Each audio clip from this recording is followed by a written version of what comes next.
What happens when a place that's supposed to follow one rule save lives gets turned into a stage for dirty power plays, where an intern can throw coffee on someone in the middle of a hospital lobby then scream, "My wife is the CEO," like dignity, discipline, and basic decency are things you can buy with a name. Americans like to say character is what you do when no one's watching. But when hundreds of eyes are on you and the wrong person thinks they're untouchable, do you swallow the humiliation to keep the peace? Or do you call the person at the top down to the lobby and let the truth speak for itself? Before we dive into today's story, let us know where you're tuning in from. It's always amazing to see where our stories travel. Don't forget to subscribe so you won't miss the next twist in this journey. Now, let's listen to him from the heart.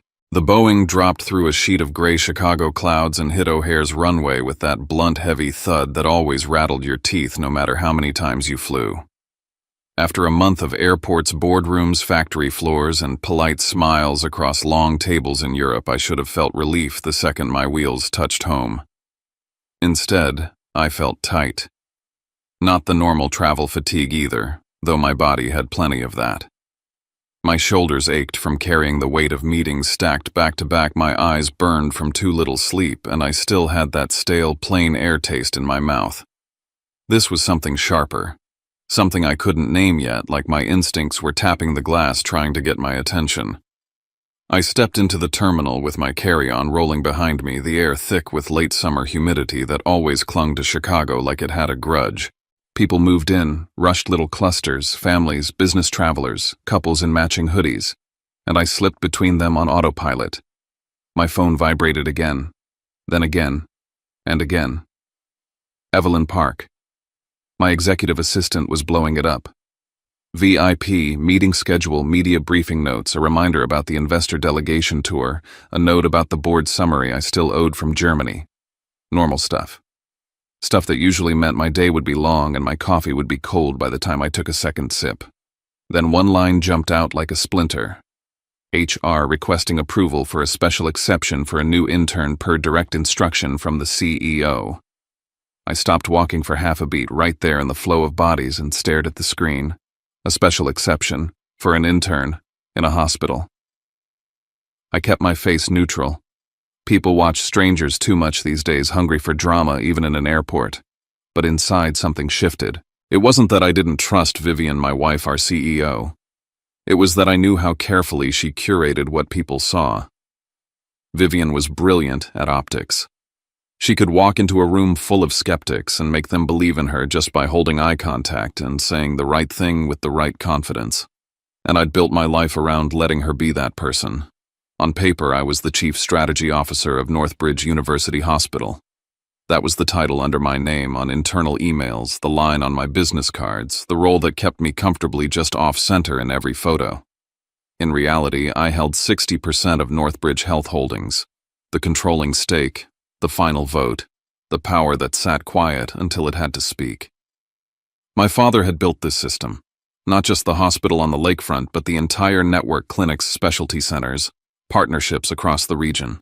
He built it the old way with stubborn integrity, ruthless standards, and a belief that medicine should never be treated like a vanity project. When he died, fast, ugly, unfair, the weight of everything he'd built fell on me. I was 31. And suddenly standing in front of a boardroom full of men who'd known my father longer than they'd known me, men who smiled with their mouths and calculated with their eyes. Vivian helped me survive that first year.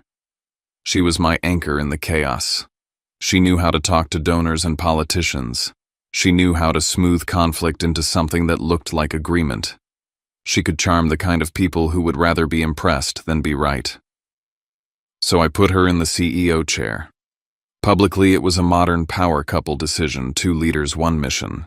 Privately, it was me protecting our legacy by letting Vivian handle the front-facing war, while I handled the negotiations, the contracts, the strategies that actually kept the doors open and the lights on. That's why I'd been in Europe for a month. It wasn't a vacation. It was factories and floor plans. It was me walking through sterile showrooms in Frankfurt and Munich, listening to engineers explain what their machines could do, watching demo units scan phantom models, negotiating every line of warranty and maintenance terms because those details were the difference between a hospital that saves lives and a hospital that just looks impressive in a brochure. Vivian should have been the one on that trip as CEO. But Vivian wasn't built for the weeds. She hated technical arguments, the kind you couldn't smile your way through. She could sell a vision, but if someone challenged her on numbers, her patience wore thin. She knew it. I knew it. We didn't say it out loud. So I handled it. Like I always did. And now, fresh off the plane, I was reading about HR making special exceptions for a new intern. My jaw tightened. I didn't call Vivian. Not yet. I could have gone home. I could have kissed my kids awake, told them Daddy was back. Let the smell of our kitchen and the comfort of our own bed wipe away the month of airports. But the message from Evelyn didn't feel like something you ignored, so I texted her back as I walked. What kind of exception? She replied immediately, like she'd been waiting with her thumb hovering over the keyboard. Dress code exception, temporary admin access. Security flagged it as unusual. It came from the CEO office. Temporary admin access. For an intern. That wasn't just unusual. That was reckless. I kept moving, shoulders squared, face calm. Outside, a black car waited curbside, a driver holding a tablet with my name on it. I climbed in, shut the door, and the city noise muted to a low hum behind tinted glass. The car eased into traffic, and Chicago rose around me, steel and glass lake wind, familiar streets that somehow always looked both new and worn at the same time. Downtown cut the horizon with its sharp, proud angles, and I felt that old mix of pride and pressure hit my chest. This wasn't just a hospital. It was my father's last heartbeat. It was the thing he left behind when his own body failed him. I opened my email while the car rolled over the Kennedy, the skyline growing larger as if it was leaning toward me. There it was again. The thing that had been nagging at me even in Germany. A chain of emails from our German supplier, waiting on confirmation of initial payment.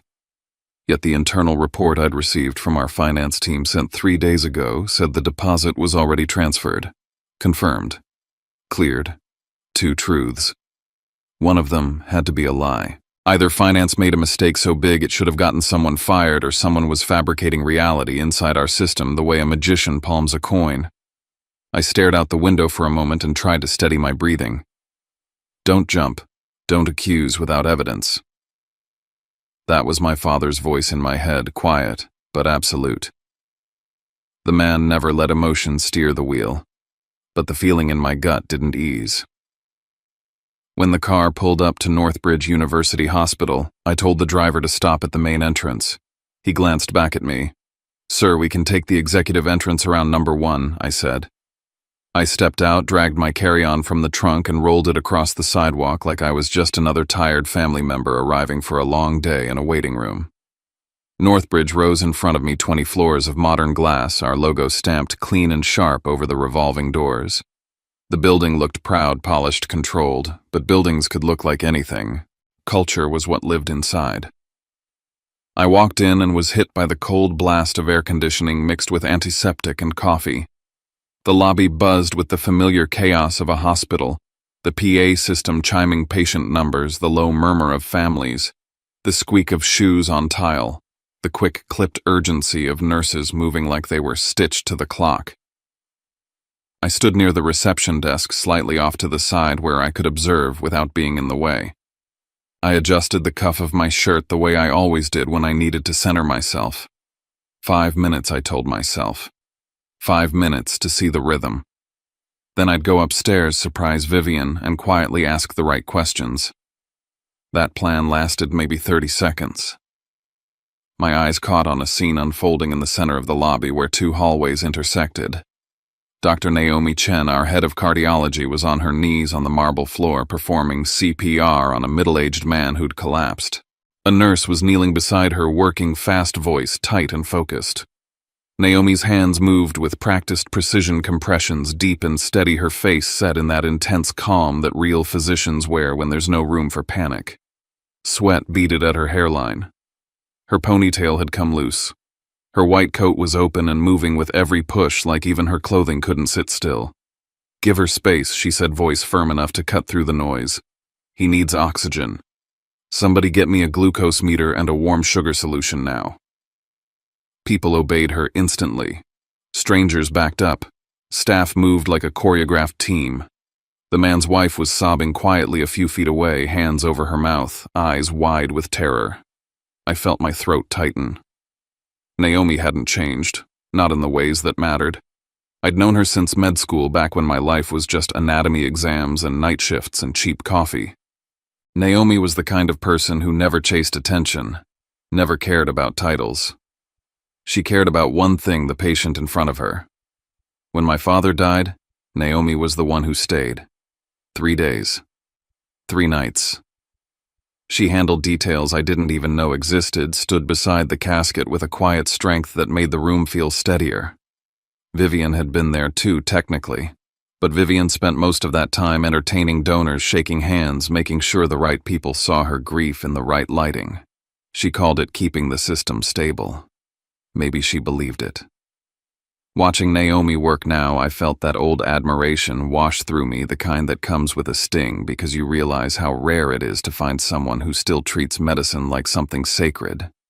And then I looked up. A flat screen in the lobby mounted above the information desk was running an internal news loop. A crisp graphic flashed across the screen: CEO Vivian Sloan to address investor delegation today on Northbridge's next-generation equipment strategy. I almost laughed. Not because it was funny, because it was bitter. I'd been in Europe doing the actual work of that strategy. The negotiations, the contracts, the technical details Vivian hated. And now her face was going to be the one in front of the investors, presenting it like she'd personally wrangled the future into place. I could have swallowed that. I usually did. I'd built my marriage around swallowing things quietly. But then my phone vibrated again. Another message from Evelyn. Thane, small but weird. Security just reissued an executive floor keycard to someone with no appropriate title. Request came from CEO office. My fingers tightened around my phone. Executive floor. Admin access. Intern. The words lined up in my mind like pieces of a lock clicking into place. I looked back across the lobby. Naomi was finishing up, staff lifting the patient onto a gurney, rushing him toward imaging.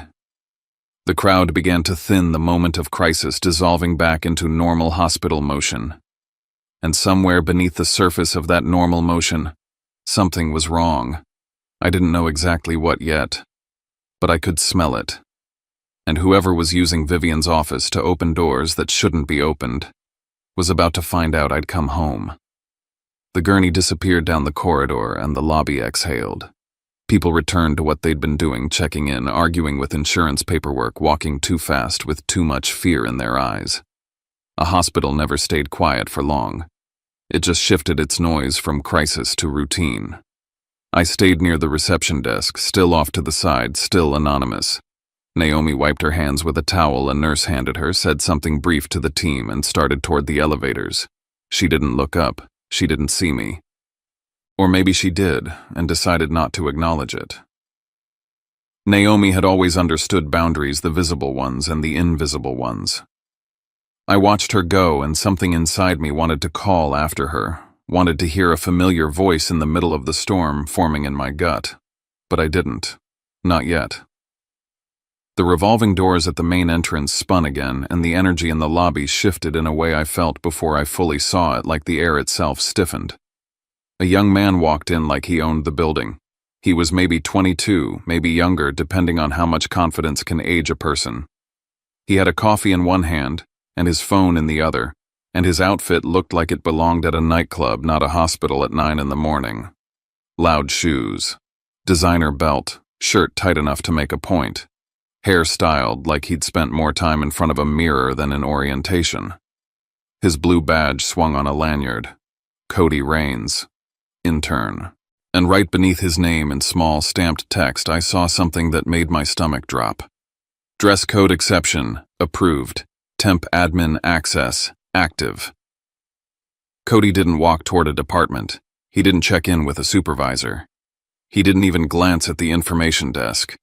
He went straight toward the valet area near the entrance, where Hal Jenkins, our longtime valet, was directing cars with the patient, careful patience of someone who understood he was dealing with stressed people on their worst days. Hal was older, hair, white posture, still proud in that quiet way veterans carry themselves. He'd worked here since my father's time. My dad trusted him the way he trusted very few people. Cody didn't greet Hal. He snapped. "Are you kidding me?" He barked loud enough that people turned. "I told you to park my car in the shade. Do you have any idea what the sun does to black leather?" Hal blinked surprised, then immediately went apologetic in that way service workers learn to survive. "I'm sorry, sir. We've had ambulances coming in and out, lots of movement. I'll move it right now." Cody rolled his eyes like Hal had personally insulted him. "You move like a turtle," he said, voice dripping with contempt. "How does someone like you even get a job at a 5-star hospital?" Hal's mouth opened slightly, like he was searching for a response that wouldn't escalate. He didn't find one. He just nodded again, taking the hit the way good people do when they're trying to keep the peace. Something hot climbed up my neck. It wasn't just disrespect. It was the casual cruelty of a person who believed there would never be consequences. Cody turned away from Hal as if he was already bored and lifted his phone. His whole face changed in a second like someone flipped a switch. The scowl became a bright, performative smile and his voice went syrupy. "Hey, ye besties," he said into the camera. "Good morning. It's your boy Cody, and I've already got drama before my shift even starts." He angled the camera just right to catch the hospital logo behind him, the expensive lobby, the people moving like background extras. "I swear the staff here is... whoo. But whatever, we stay cute. We stay positive. Tap the hearts for me, okay?" He laughed like he was filming from a penthouse instead of standing in a building where people were literally dying one hallway away. I glanced at my watch. 9:15 a.m. Our shifts started at 8. More than an hour late, dressed like a walking billboard, publicly humiliating an elderly coworker and live streaming it like it was content. And he was an intern. My grip tightened on the handle of my carry-on until my knuckles went pale. This wasn't just one obnoxious kid. This was a symptom. The question was of what I stepped forward. Not fast, not angry. Just decisive. I reached Hal, first placed a hand on his shoulder and felt him flinch. Then he looked up, recognized me, and his eyes widened. He started to speak, to say my name. I put a finger to my lips, quick and subtle. A silent request. Hal swallowed the greeting and nodded. His eyes stayed wide, but he didn't betray me. "Good man." Then I turned to Cody. "Excuse me," I said, voice calm, steady. The kind of tone that doesn't ask for permission. "This is a hospital, not a runway, not a social media set. You don't speak to people like that in here, especially not to someone old enough to be your grandfather." Cody lowered his phone just enough to look me up and down. He scanned me like he was pricing me, trying to decide where I belonged in his imaginary hierarchy. I was in travel-worn business clothes, nice but simple. No flashy logos, no performance. In his eyes, I was nobody. "And who are you?" he said, lips curling. "Because you're real bold for someone who doesn't work here." "I'm someone who respects this place," I replied. "And someone who knows the rules. You're late. You're out of dress code. You're filming without consent. Turn that off, apologize to Mr. Jenkins, and go report to your supervisor."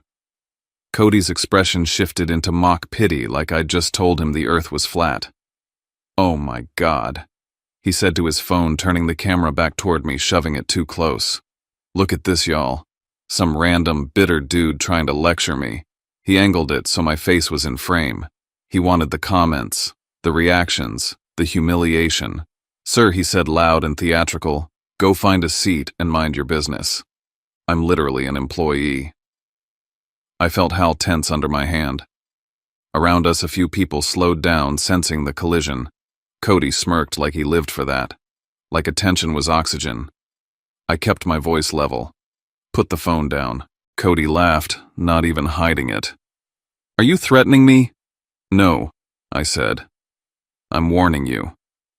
That word warning seemed to amuse him even more. He leaned closer, lowering his voice just a little, like he wanted it to feel intimate and dangerous. "You don't know who you're talking to," he said. Then he straightened and said something that made my blood run colder than the coffee in his hand. I'm not like the other interns. I'm here because the person at the top brought me in. I held his gaze. The person at the top, Cody's smile widened. You ask too many questions. He doesn't like his name being thrown around. He, not she. A tiny detail, one pronoun landed like a stone in my stomach. If Vivian had personally approved him, Cody would have said she. Vivian was the CEO. Vivian was the headline. Vivian loved being the face. So why did Cody say he? I didn't let my expression change. Hal shifted beside me, bending slightly as if to pick something up. A plastic card had slipped out of Cody's pocket and skidded near Hal's shoe. Hal reached down, picked it up, and held it out. Sir Hal said carefully, still playing along with my silence. You dropped this. Cody snatched it so fast it was almost violent. Too fast for someone who wasn't worried. But I'd already seen it. The colored strip along the edge. Executive floor. Admin. My mind flicked back to Evelyn's text. Security just reissued an executive floor keycard to someone with no appropriate title. I stared at Cody for a long beat, and for the first time something like uncertainty flashed behind his arrogance. A microsecond of fear that he'd slipped. Then he lifted his chin, trying to reclaim the moment. Yeah, he said, smug again. That's right. I go where I want. People were watching now. Not a full crowd, but enough. Cody's live stream comments were probably flying. People online love this kind of thing, someone being loud, someone being put in their place, the illusion of power. I could have ended it right there. One call to security. One whisper to HR, Cody escorted out. Internship terminated. Case closed. But the smell of something off hadn't gone away. Because Cody wasn't the root. He was the leaf. Someone gave him that badge. Someone stamped those exceptions. Someone handed him a keycard to places interns should never touch. And he'd just said the person at the top was a he. I let my hand fall from Hal's shoulder, but I gave him a small nod, my promise that I saw him, that this wasn't going to be another day where good people swallowed humiliation for the comfort of cowards. Then I looked at Cody and made a decision so quiet even I didn't hear it out loud. I wasn't going to call security yet. I wanted Cody to keep talking. I wanted him to step just a little further into his own arrogance, because that's when people reveal who they really are and who's standing behind them. I met his eyes and kept my voice calm, almost conversational. All right, I said. Then let's see how far that keycard really gets you. Cody smirked like he'd already won. And in my head I made myself a promise that felt like locking a door. If he takes one more step, one more insult, one more abuse of that borrowed power, I'm pulling the person backing him straight down into this lobby right in front of everyone. Cody loved an audience. The second he noticed the stairs turning sharp, people's faces tightening, a nurse pausing mid-step, a security guard on the far end of the lobby glancing over, he adjusted like a performer who felt the crowd slipping away. He raised his phone higher, angled it so the hospital logo sat over his shoulder like a trophy, and turned his voice up a notch. See, he said to the camera loud enough for anyone within 20 feet to hear. This is exactly what I'm talking about. People come in here and think they can harass staff. Harass staff. Like Hal hadn't just been publicly humiliated by a kid wearing privilege like cologne. A couple strangers stopped walking altogether. One guy by the vending machines pulled out his phone not because he cared who was right, but because drama was free entertainment. A woman with a tote bag shifted closer, eyes wide, eager for a story she could retell later. I could feel the lobby tilting. Not toward truth, toward noise. I kept my voice level. Turn it off. Cody laughed through his nose like I'd told him the sky was green. You don't get to tell me what to do, he said, still filming. You're not security. You're not my boss. You're late to your shift, I said. You're violating policy. You're filming people without consent in a medical facility. You're verbally abusing an employee. Turn off the live stream, apologize to Mr. Jenkins, and go report in. I didn't raise my voice. I didn't need to. In my father's world, real authority didn't scream. It simply stated what was going to happen next. Cody's eyes narrowed. His grin stayed, but it turned meaner around the edges. You keep talking like you run this place, he said. You don't. I looked at Hal. The old man stood stiffly by the valet desk, jaw-tight hands clasped in front of him, like he was holding himself together with willpower. When our eyes met, he gave the tiniest shake of his head, his silent way of saying, "Don't let him do this to you. Don't let him drag you down in front of everyone." I nodded once. For Hal, I stayed calm. For the last time, I said slow and clear, "Turn it off. If you don't, I'm calling security and HR, and you're going to have a formal incident report on your record before 10 o'clock. Cody's mouth twitched the way someone's does when they're trying not to show they've been challenged. "Oh, you're calling HR," he mocked. "That's adorable." He lifted the iced coffee in his hand, half-melted dark sweating through the plastic cup. He shifted his stance like he was about to walk around me. "Move," he said, and his shoulder came forward. To anyone watching quickly, it would look accidental.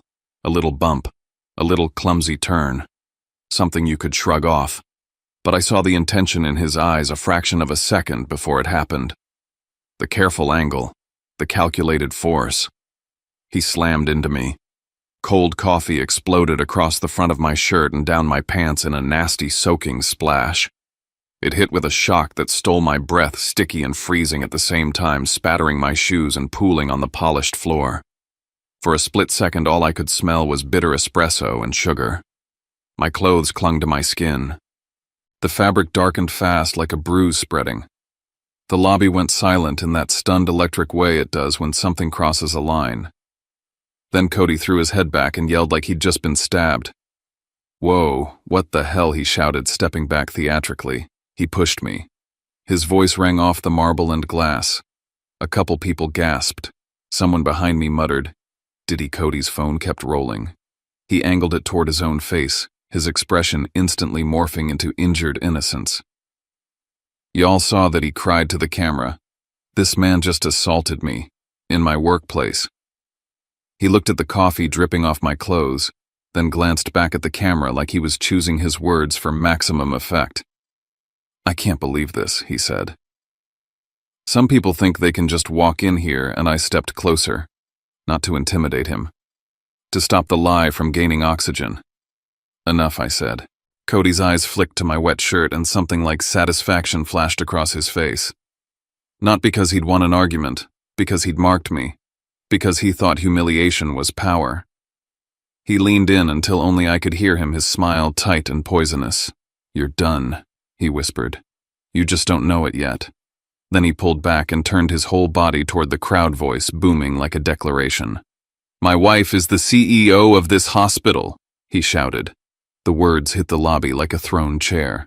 Heads snapped up, people shifted, phones rose higher. Cody pointed at me like I was a criminal. "You lay a hand on me, you bury your career in Chicago," he said loud and confident. "My wife will have you thrown out of here today. And if you think you're coming back for treatment, you and your whole family, forget it. You'll be blacklisted across the entire system. Blacklisted. In a hospital." For a second, I didn't feel anger. I felt something colder. A sick kind of clarity. The coffee on my clothes wasn't the real stain. The real stain was a culture where a kid could say that out loud and believe it. And the worst part was based on the admin keycard, the stamped exceptions, the way he carried himself. He wasn't just bluffing for a camera. He believed he'd been promised something real. I drew in a slow breath through my nose, the kind you take when you're trying to keep your heart from driving the steering wheel. Cody took my silence as fear. He smiled wider, soaking in the attention. "That's what I thought," he said. Then a voice cut in from my left, firm, controlled, unmistakably clinical. "Step back." Dr. Naomi Chen had returned. She moved through the thinning circle of people like she belonged at the center of order, not chaos. Her sleeves were pushed up, her hair still slightly loose from the code she'd just run, and her eyes were sharp in that way they got when someone endangered the mission. She placed herself between Cody and me without making a show of it. Not protective like a lover. Protective like a physician protecting a sterile field from contamination. "This is the main lobby," she said. "You're causing a disturbance." Cody looked her up and down, and for a second I saw him hesitate. Naomi carried weight in this building. Even people who didn't know her name knew her posture. But his confidence returned quickly, like he remembered the borrowed power he thought he held. "Oh, Dr. Chen." he said, dripping fake respect. Perfect timing. Tell your friend to stop harassing staff. Naomi didn't argue. She didn't trade insults. She didn't raise her voice. She simply lifted her hand and pointed to the large plaque mounted on the wall behind the reception desk, the one with Northbridge's Code of Conduct in clean, bold print. Read it, she said. Cody scoffed. Seriously, read it, Naomi repeated, and there was no room in her tone for negotiation. A few people turned to the plaque. A nurse near the elevators crossed her arms. Even the security guard stopped pretending not to watch. Naomi's finger traced down the lines. No filming patients, visitors, or staff without explicit permission, she said. No disruptive conduct. Professional attire required. Respectful treatment of employees and visitors. She looked directly at Cody. You are violating multiple policies. Cody's face tightened. He glanced at the phones pointed at him and tried to turn it into swagger. Policies are for regular people, he said. I'm not a regular intern. Naomi's expression didn't change, but her eyes chilled. Every person in this building is regular, under policy, she said. That's the point. Cody snorted, then said the thing that made my stomach clench for a different reason, because it showed exactly what kind of rot had been allowed to grow. You're a doctor, he said, sneering. You're basically just an employee. Don't talk down to me like you run anything. Naomi took a half step toward him, calm and unshaking. I run toward people who are dying, she said. I don't run toward cameras. The crowd made a low sound, approval, discomfort, something in between. Cody's jaw worked. He hated that Naomi wouldn't play his game. He turned back to me, lifted his chin, and repeated his claim louder, as if volume could turn fiction into law. My wife is the CEO, he said again. You're finished. I looked at him. Really looked. The arrogance, the certainty, the keycard he'd snatched like it could save him. The way he'd said he was here because the person at the top brought him in. And I felt the last thin thread of patience snap, not in anger, but in decision. I reached into my pocket, pulled out my phone, and opened my contacts. The name at the top stared back at me, a name that used to mean safety. Vivian Sloan. I pressed call. Cody's grin faltered. The phone rang. Once. Twice. I switched to speaker and raised the volume until everyone in the circle could hear the clean electronic tone. Vivian picked up on the third ring, her voice slightly breathless, like she'd been mid-sentence in a meeting.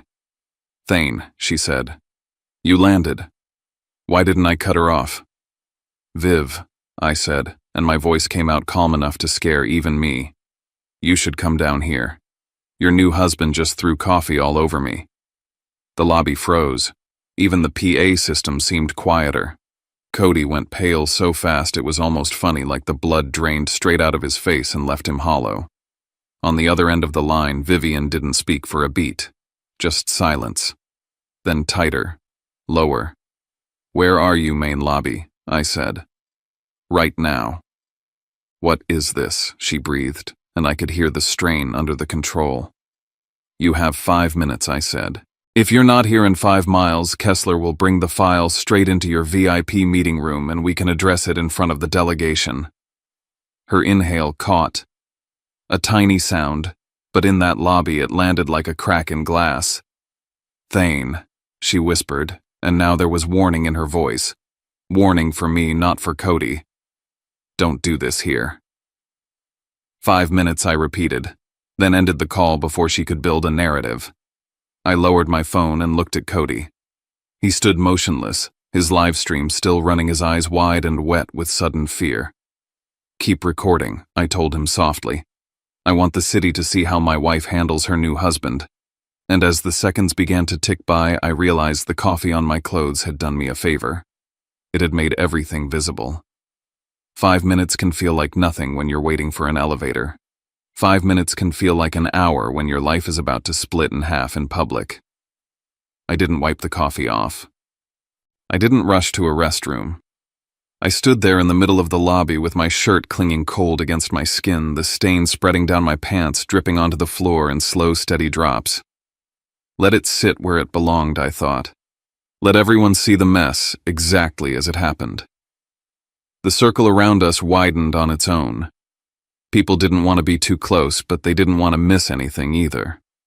Nurses hovered near the edges, pretending to walk somewhere while staying in place.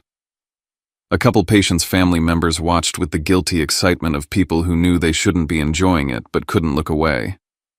Naomi stayed beside me just slightly forward, just enough that Cody couldn't close the distance without having to step into her space. Not threatening, not dramatic, simply present like a line drawn in quiet ink. Cody tried to recover. He swallowed, forced a laugh, and lifted his phone again, but his hand shook. "She's coming," he said to his stream voice too high. "It's fine. People are going to learn today." He sounded like someone repeating a lie to convince himself. I glanced up at the internal screen above the desk. The schedule ticker still rolled CEO Vivian Sloan hosting investor delegation in VIP conference executive floor. That meant my call hadn't just reached her. It had detonated in the middle of a room full of people whose money and confidence kept this place moving. I didn't hear the public elevator. I heard the executive one. A soft chime from the side hallway, the secured corridor most visitors never even noticed. The doors there opened into a private elevator that went straight to the executive floor. Naomi's eyes flicked toward it. Mine did too. That told me Vivian was trying to control the entrance, minimize witnesses, contain damage. But the lobby was already a courtroom. The elevator doors slid open. Vivian came out fast. She was dressed like the CEO. She'd trained herself to be tailored blazer, sleek blouse hair, pinned back clean makeup, flawless from a distance. But up close, the polish cracked. A sheen of sweat shone at her temple. Her breathing wasn't steady. Her collar sat slightly off like she'd yanked at it while running. Her eyes swept the scene in one past me soaked in coffee, Naomi beside me, the phones, the circle of people, Cody holding his camera like a shield. She didn't ask if I was okay. Not first. Her first reflex was assessment, calculation, exit routes. Then her gaze landed on Cody and something hard flashed across her face. Not surprise, not confusion, recognition. Cody saw her and surged forward like a drowning man spotting a lifeboat. "Babe," he said loudly, too loudly, grabbing at her hand. "Finally. Tell them. Tell them who you are. This guy and that doctor have been bullying me," and he shoved me and Vivian's body went still. She looked down at Cody's fingers on her hand like they were something dirty. For 1 second, her face showed nothing. Then her palm moved. The slap cracked through the lobby sharp enough to make people flinch. Cody stumbled back, eyes wide, hand flying to his cheek. His phone dipped, but it didn't stop recording. The live stream kept rolling, capturing the exact moment his fantasy collapsed. Vivian's voice snapped out, cold and furious. "Do not touch me," she said. Cody blinked like his brain couldn't process what had happened. "What, Viv? What are you doing?" Vivian turned, slightly projecting her voice so the entire lobby could hear. "I don't know who you are," she said. "I have never met you in my life.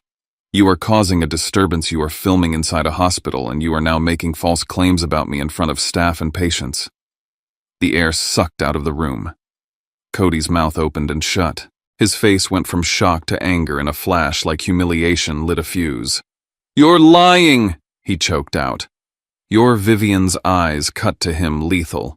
Security, she called, and 2 guards who'd been hovering at the edge stepped closer. "Remove him if he escalates." Cody swung his gaze to me, then to Naomi, then back to Vivian. His voice cracked with panic. "You're doing this because he's here," he said, pointing at me. "You told me Vivian cut him off so fast it was surgical. I told you nothing," she said. "You're delusional." Then she turned toward me, and her entire posture changed. The hard CEO edge softened into something intimate and controlled the tone she used when she wanted the room to feel like a private conversation, even with 100 witnesses. "Thane," she said quietly, stepping closer. "You came back without telling me. I was in the middle of a high-level meeting. I don't know what this boy is trying to do, but he's clearly using our name for attention." I stared at her. There was a time I would have wanted to believe that immediately. A time I would have reached for the comfort of her explanation just to stop the pain from spreading. But I'd watched her come out of that elevator. I'd watched her eyes find Cody and recognize him before she ever saw me. and I'd watched her sacrifice him without hesitation, not because she was offended, but because she was managing a crisis. Cody's breathing turned ragged. He took a step forward, rage and desperation battling in his face. "You don't get to erase me," he shouted. "You don't get to after everything." Vivian snapped her head toward him. "Stop!" Cody shook his head violently like he was trying to shake off the shock. "No," he said, voice rising. "No, you don't get to stand there and act like I'm some stranger. You were in my bed at the Peninsula. You—" A wave went through the crowd at that name. Chicago luxury old money, the kind of place that smelled like power. Vivian's face tightened. Cody kept going, words spilling out like blood. "You bought me gifts," he shouted. "You promised me a real role. You promised you'd bring me upstairs into admin so I wouldn't be stuck fetching charts like some nobody. You said you were tired of him. You said." Vivian moved as if to step forward, and Naomi immediately shifted, blocking her line without laying a hand on her. "Do not approach him," Naomi said, calm but firm. "Not like this." Vivian's eyes flashed. "Dr. Chen, stay out." Of Naomi didn't flinch. "This is my hospital too," she said, "and he's an intern. You don't get to intimidate him into silence in front of patients." The security guard stood closer now, watching Cody, watching Vivian, watching me, uncertain which direction the danger was coming from. Cody's voice cracked again, but now it wasn't just panic. It was revenge. "You know what?" he yelled, pointing at Vivian with a shaking hand. "Fine. Act like you don't know me. Then explain the messages, explain the calendar invites. Explain why I have a key card to the executive floor.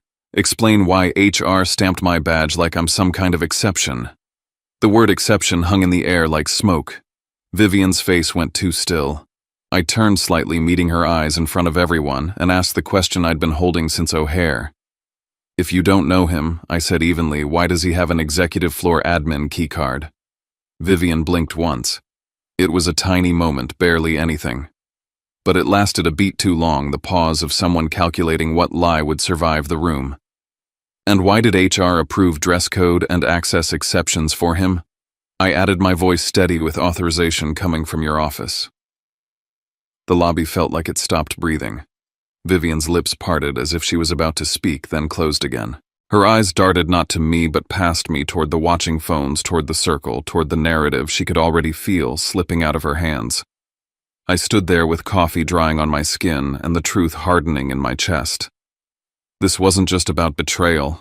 This was about doors being opened that should have stayed locked. And my wife, the CEO of my father's hospital, had just been cornered in the one place she couldn't edit the footage afterward. I didn't move. Not because I was stunned, but because I knew better than to be the first to break formation. The lobby wasn't a lobby anymore. It had become a tribunal. A pulsing, oxygen-thin room full of staff, patients, visitors, and cell phone cameras, all watching a CEO's marriage and career get stripped bare beneath LED hospital lights. Vivian tried to salvage what power she had left. She raised her voice firm and clipped. "Everyone back to your stations. This is a private matter, and anyone filming will be subject to disciplinary action." It might have worked any other day, but not now. I stepped forward and cut her off, my voice calm but sharp enough to split a crowd. "You don't have that authority right now. This facility is owned by Northbridge Health Holdings.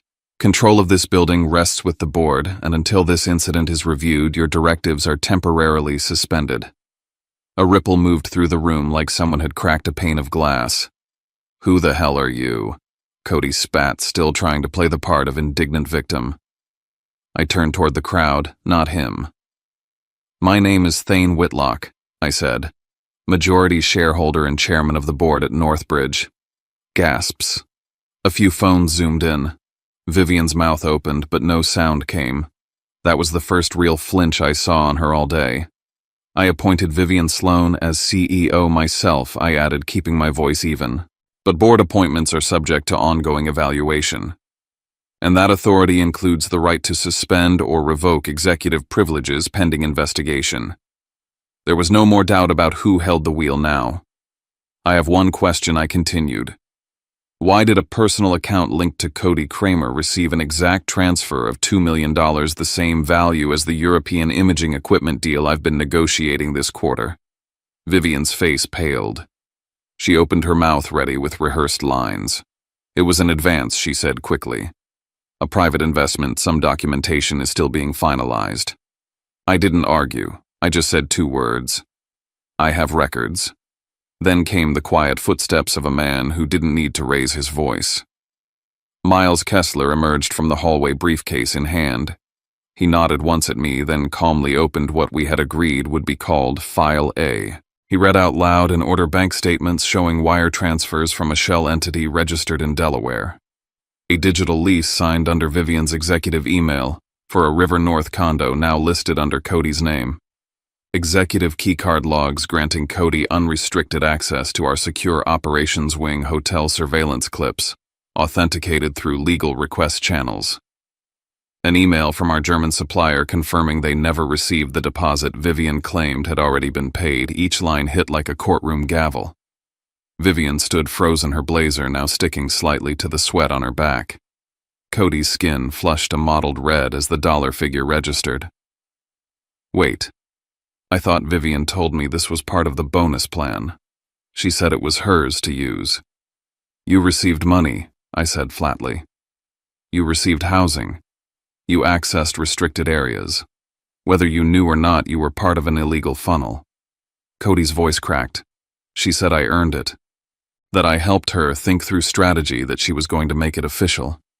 He didn't realize it, but with every word he nailed the coffin tighter. Intent could be debated. Receipt could not. Then Naomi stepped forward, evidence tablet in hand, voice controlled but lethal. Our internal procurement system flagged that the ventilator and MRI suite were marked as paid and shipped, but neither device arrived. The supplier confirms no funds were received, and the oncology wing has been short on ventilator beds for over a month. That last line stole the room. We were no longer talking about an affair or a dirty bonus.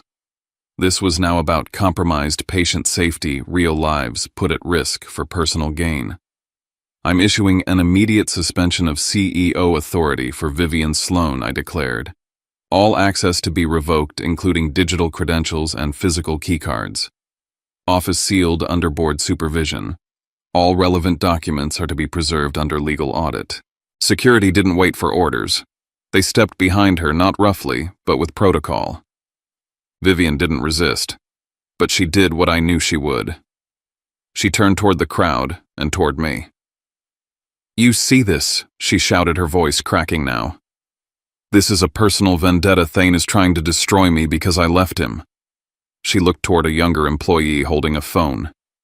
He'll come for you too, Naomi. You think this is about ethics?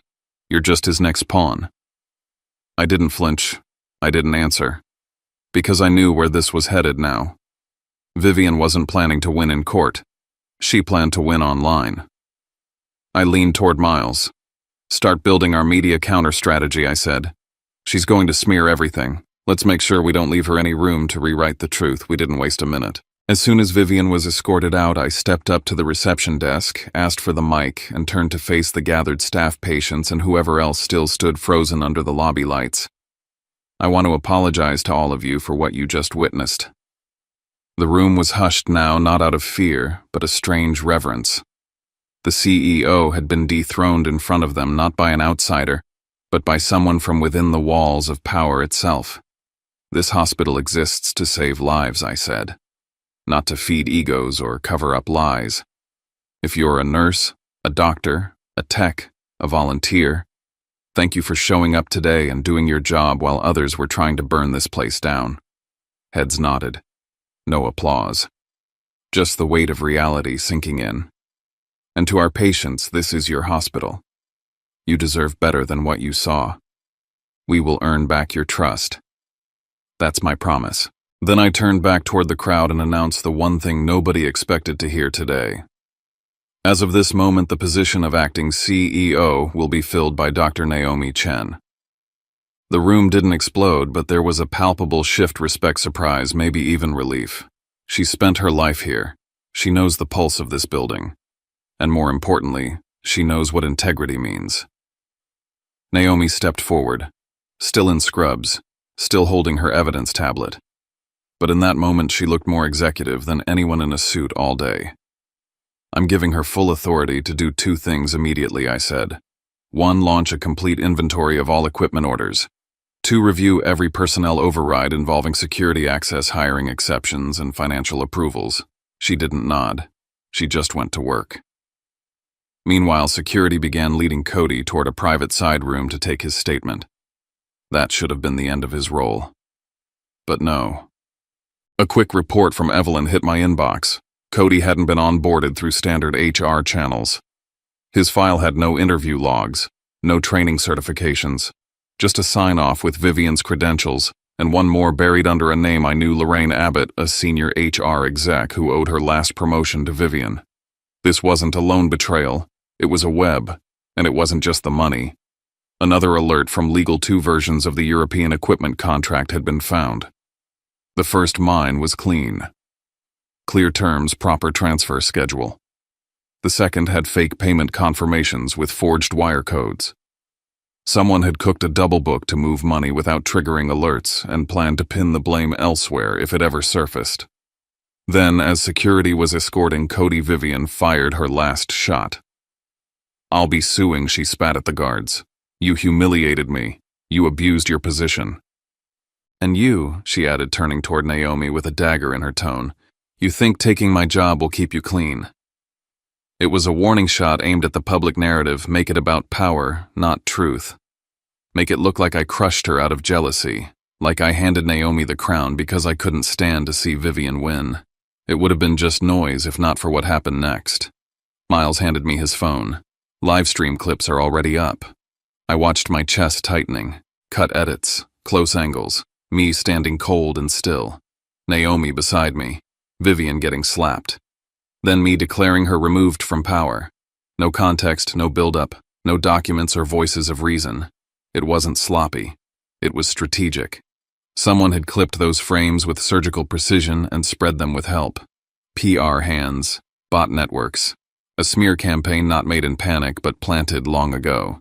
Set up a full digital response team, I told Miles.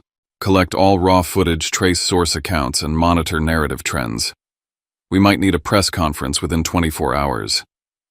And Naomi, I turned toward her. No public response. Not yet. No tweets. No apologies. No explaining yourself to people who aren't asking honest questions. She nodded. That night I returned home to silence. My shirt still crusted with dried coffee hung in the laundry room. I didn't wash it. Some stains shouldn't be erased. They should be studied. Miles texted me late. Our forensic team had traced a payment to a shell PR firm specializing in reputation control, from Vivian's discretionary fund. I stood by the sink staring at my own reflection. This wasn't about marriage anymore. Wasn't even about fraud. This was war over who gets to tell the story. And I wasn't about to let her write the ending. I hadn't even had time to sit down before the war drum started beating again. The second I stepped into my condo, my phone began lighting up like a slot machine. News alerts, social media tags, partner messages, unknown numbers, one after another. The headlines were brutal: CEO ousted by jealous husband Naomi Lurie. From surgeon to mistress in the boardroom, coup billionaire board chairman uses power to replace wife with lover. My inbox flooded with clips, edited, doctored, and carefully cut to push one narrative. They showed my stoic face as I called Vivian down to the lobby. Naomi stepping between me and chaos. Vivian recoiling, betrayed. But what didn't make the cut: Cody hurling coffee at me. His public meltdown. The fact that I stood calmly through it all. The full context had been amputated. Vivian had launched a scorched earth media campaign and she'd hit fast. Miles Kessler was at my door before midnight holding a report like it was a bomb defusal manual. Our IT traced it, he said. Thousands of fake accounts flooding the hospital's socials, yours, Naomi's. Coordinated activity, paid for through a shell entity linked to a black hat PR firm. Out of Miami. Funds routed from an anonymous LLC in the Cayman Islands. Classic Vivian. She didn't want to win in court, at least not yet. She wanted to break me in public first. She was applying pressure. Either I give her favorable divorce terms quietly, or she keeps turning the public against me until I lose all leverage. If I responded emotionally, I'd play right into her hands. So I didn't. Instead, I set the terms. We don't chase the noise, I told Miles. We realign the spotlight. The next morning, I held a press conference at the Northbridge Auditorium. I wanted facts on the record. No spin, no edit. I instructed Miles to bring everything raw, lobby security footage, keycard logs, exact timestamps, internal policies on misconduct. I wanted proof that couldn't be twisted. Naomi was hesitant about attending, but I needed her there not just for optics, but because she'd earned the right to stand with truth. "I'll go," she said quietly, "but I'm not performing for them." "Good," I replied. "Don't. Just be you." When we walked onto that stage, the air felt electric. The room was packed, press badges, recording lights, reporters practically sitting in the aisles. The atmosphere wasn't journalistic, it was gladiatorial. I wore a dark, simple suit. Naomi wore her white coat, no jewelry, hair pulled back, still, steady. I started. "This isn't a tabloid segment. This is about the safety of patients, a hospital's integrity. We are here to answer questions, not manipulate sentiment." A reporter raised her mic. "Mr. Whitlock, did you remove your wife from the CEO role to install your romantic partner?" I exhaled. Deliberate. Steady. Before I could answer, Naomi spoke. "I'd like to respond to that," she said, reaching for the mic. The room fell silent. She looked at the crowd head-on. "Thane and I have known each other for a long time. We've worked together. Trusted each other. But we are not in a romantic relationship." A wave of murmurs passed through the press corps. She continued, "I've served in hospitals my entire adult life. I've held a scalpel inches from a child's brain. You don't survive in this field without clear boundaries. I know mine. I've kept them." She didn't dodge. She didn't grovel. She stood in truth, plain, powerful, undeniable. And because she didn't hide, the rumor lost oxygen. But then she did something even I didn't expect. She inhaled, then said, "That doesn't mean I haven't cared for him." The room went still again. "I have loved Thane quietly for a very long time," she said. "But I have never acted on that feeling. I knew he was married. I respected that boundary. I still do." She wasn't pleading. She wasn't confessing. She was disarming every weapon Vivian had tried to forge in the shadows. She turned to me for half a second. I could see it in her eyes. She knew this was a personal cost, and she paid it anyway. Then came the final blow. Naomi asked the tech crew to display a document on the screen. It was a legal report signed and verified. A 3-year-old child. DNA confirmed to be Vivian's. A child left in the care of a facility in Rose Harbor. No visitation records. No financial support. No mention in public filings. No trace in Vivian's curated image. "This isn't about shaming someone's past," Naomi said calmly. "This is about a pattern image over truth. Power over accountability. And children patients left behind." That was it. The room erupted. The coverage flipped in real time. Live tweets, headlines, breaking news. But I wasn't done. I called up Miles to present the supplier emails confirming no equipment had been paid for. We revealed the modified contracts showing falsified approvals. And finally, the $2 million trail into a shell company tied to Cody's high-rise condo in River North. I looked directly into the camera. When you strip a hospital of life-saving equipment, you don't just steal money. You gamble with lives. That's not a leadership failure. That's a moral collapse. I ended the conference by committing full cooperation with the DA and announcing an independent audit with results to be made public. Later that night, I watched the new wave of stories break. The tone had changed. Questions were aimed at Vivian now. But I didn't relax. When a cornered animal runs out of lies, it doesn't surrender, it bites. And Vivian had always had sharp teeth. Vivian fell faster than I expected, but not quietly. Within 48 hours, donors pulled out. Board allies stopped answering her calls. Even her PR firm suspended services once the audit launched. But she wasn't done scheming. She tried to contact Cody, her last wild card. She needed the papers, he had the devices. She needed to control the narrative, or burn the pieces. Problem was, Cody wasn't the scared intern anymore. He was angry. Vivian showed up at his River North condo unannounced and unhinged. What followed made headlines of its own. Neighbors heard shouting, glass breaking. When police arrived, they found them wrestling over a tablet, both injured, both shouting accusations. Vivian and Cody were arrested for domestic disturbance and property damage. Their phones were seized, providing investigators with text trails, audio notes, draft contracts, off-the-record payments. Vivian had turned her own affair partner into evidence. That was the beginning of the end. Miles filed for divorce the next morning. He attached documentation, misconduct, fraud, betrayal. We filed for emergency asset protection to shield the hospital, our child's education fund, and my father's legacy holdings. I wasn't grieving anymore. I was cleaning house. At Cook County Court, Vivian showed up with hollow eyes and makeup barely masking her stress. This wasn't the CEO I once admired. This was a woman unraveling. The judge reviewed everything: supplier statements, manipulated records, audit drafts, surveillance logs.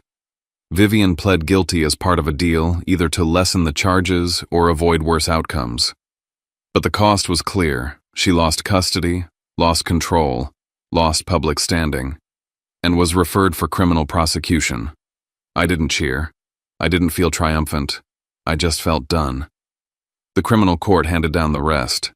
Vivian was sentenced for embezzlement, obstruction, and endangerment through negligence. Cody took a lesser sentence in exchange for cooperation. Both were banned from holding executive roles in healthcare again. Northbridge didn't just survive, we restructured. We implemented open-source auditing for purchases, overhauled the leadership team, and reinstated patient-first policies. Naomi personally ensured that every department affected by the missing equipment was re-equipped. Fast. We closed the gaps. We reopened trust. Weeks later, Naomi invited me to a quiet dinner overlooking the Chicago River. Not to celebrate, just to breathe. She gave me a gift, a glass sculpture of a human heart, fractured lines running through it like veins of crystal. It's not perfect, she said, but it's honest, like us. She didn't ask me to forget the past. She asked if she could walk beside me while I healed. I nodded. Yes, I said.